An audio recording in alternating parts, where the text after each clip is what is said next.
पूरी लंका नगरी में, ध्यान देना कथा पे, विभीषण जी ये विचार करते थे कैसे परमात्मा की प्राप्ति होगी, कैसे परमात्मा की प्राप्ति होगी, भगवान कैसे मिलेंगे। वो नारायण में जिनका देखो लंका में सारे राक्षसों के बीच में रह करके विभीषण जी भगवान का अकेले भजन करते थे, मगर किसी से डरते नहीं थे। भक्ति स्वतंत्र सकल गुण खानी, बिन सत्संग न पावई प्राणी। भक्ति स्वतंत्र है, भक्ति आप किसी से डर के मत करना। भगवान का भजन है तो आज के समय में तो लोग बहुत डराते हैं, डरना मत कभी भी। भक्ति स्वतंत्र है वो, भक्ति स्वतंत्र सकल गुण खानी। मगर भक्ति कब प्राप्त होगी आपको? बिना सत्संग न पावई प्राणी। जब तक आप भगवान का सत्संग नहीं सुनोगे, सत्संग में नहीं जाओगे, जब तक आपको भक्ति की प्राप्ति कैसे होगी? और भक्ति अगर नहीं मिलेगी तो भगवान तो फिर कैसे मिलेंगे? भगवान तो भक्ति के पीछे पीछे जाते हैं। पूरी लंका नगरी में विभीषण जी भगवान का भजन करते थे, डरते नहीं थे किसी से। विचार करते थे कि कब मुझे नारायण का दर्शन होगा, और भक्ति चरम सीमा पर पहुंच गई। और सदगुरु के रूप में आज विभीषण के द्वार पर हनुमान जी पहुंच गए। साहब बोलो हनुमान जी महाराज की जय हो। गए ना सदगुरु के रूप में।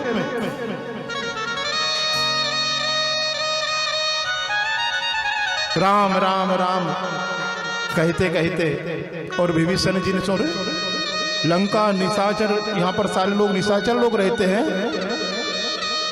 और इसके बीच में कोई मेरे सिवा दूसरा राम का नाम का सुमरण करने वाला कौन आ गया? सदगुरु के रूप में हनुमान जी जब गए, विभीषण से जब उनकी मुलाकात हुई, मिले आपस में, तो विभीषण से मिलने के बाद में हनुमान जी ने उनको भगवान के मार्ग बता दिया, मिलने का मार्ग। इस मार्ग से परमात्मा मिलेंगे।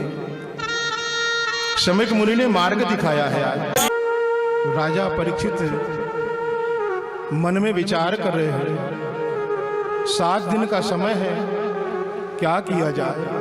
आप लोग बड़े ध्यान से सुनना भगवान की कथा। एक क्षण के अंदर राजा परीक्षित ने अपने पूरे परिवार का परित्याग कर दिया। एक क्षण पहले चक्रवर्ती राजा था, जहां से सूर्य उदय होता है, जहां सूर्य का अस्त होता है, वहां तक की वसुंधरा का अकेला मालिक।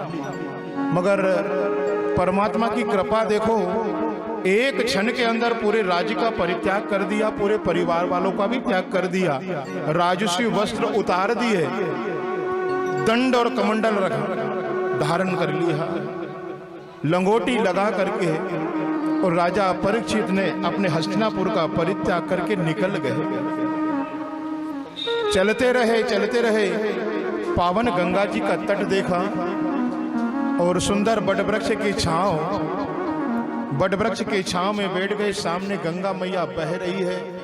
राजा परीक्षित ने मन में विचार किया कि 7 दिन के बाद में मृत्यु होने वाली है, तो गंगा जी के तट के ऊपर मृत्यु प्राप्त हो जाएगी, मेरी सदगति प्रदान।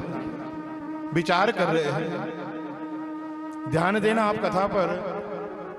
ये वो राजा परीक्षित है जिसकी भगवान ने गर्भ में रक्षा करी थी। अभी आपने कथा सुनी ना, ये वही है, दूसरा नहीं है। जिसने गर्भ में भगवान का दर्शन किया था, उस समय एक ब्राह्मण ने, अश्वत्थामा, गुरु द्रोणाचार्य का बेटा अश्वत्थामा ने ब्रह्म अस्त्र छोड़ा था इसके ऊपर मारने के लिए, तो भगवान ने गर्भ में जाकर इसको बचा लिया।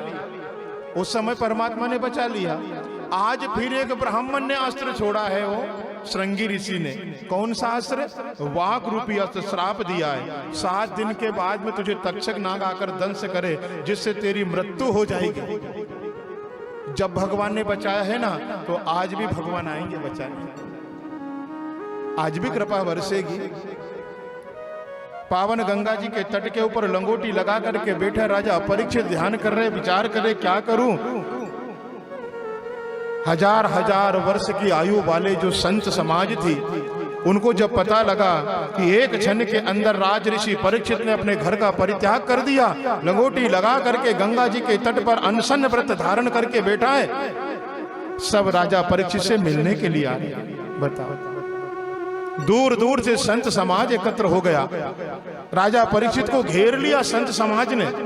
और पूरे संतों के सामने राजा परीक्षित जाते हैं, हाथ जोड़ करके केवल एक प्रश्न पूछते हैं कि मरने वाले व्यक्ति को क्या करना चाहिए हो। कौन सा प्रश्न है ये, ध्यान देना आप। एक प्रश्न पूछते राजा परीक्षित कि मरने वाले व्यक्ति को क्या करना चाहिए, तो ध्यान देना 7 दिन के बाद में मृत्यु होने वाली है, हमको भी 7 दिन में ही मरना है, 8वां दिन कोई हो ही नहीं सकता हो, गिन लेना है, रविवार से लेकर शनिवार तक 8वां कोई दिन है, रविवार, सोमवार, मंगलवार, बुधवार, गुरुवार, शुक्रवार, शनिवार, फिर रविवार। इन 7 दिनों में राजा परीक्षित को भी मरना है, इन 7 दिनों में हमारा भी नंबर लगेगा, कोई ना कोई दिन तो निश्चित है हमारा भी। सबसे पूछते हैं क्या करूं मैं, कोई कहता है कि जाप करवा लो, कोई कहता है यज्ञ करो, कोई कहता तपस्या करो, कोई के समाधि में चले जाओ। तब राजा परीक्षित कहता इतना समय नहीं है, इतना समय नहीं है मेरे पास मुक्ति का, 7 दिन में मेरी मुक्ति हो जाए, मुझे परमपिता परमात्मा की प्राप्ति हो जाए, ऐसा कोई साधन हो तो बताओ। कोई नहीं बता पाया हो, कोई नहीं बता पाया। जब भगवान नारायण के कान में भनक पड़ी कि ये वही बालक है जिसकी मैंने गर्भ में रक्षा करी थी, आज भगवान नारायण ने सुखदेव मुनि को याद किया है। सुखदेव मुनि कौन है? जिसने 18 पुराण लिखे, वेदव्यास जी भगवान, जिनके सुपुत्र अर्थात उनके बेटे हैं ये।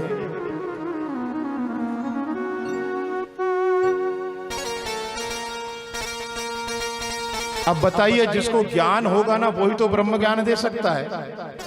ये सुखदेव मुनि कोई मामूली इंसान नहीं है जो राजा परीक्षित को ब्रह्म ज्ञान देंगे, 7 दिन के अंदर उसका मोक्ष कराने की कथा सुनाएंगे। बताओ, कोई मामूली नहीं है ये वो है जिन्होंने भगवान शंकर के मुख से अमर कथा का रसपान किया था।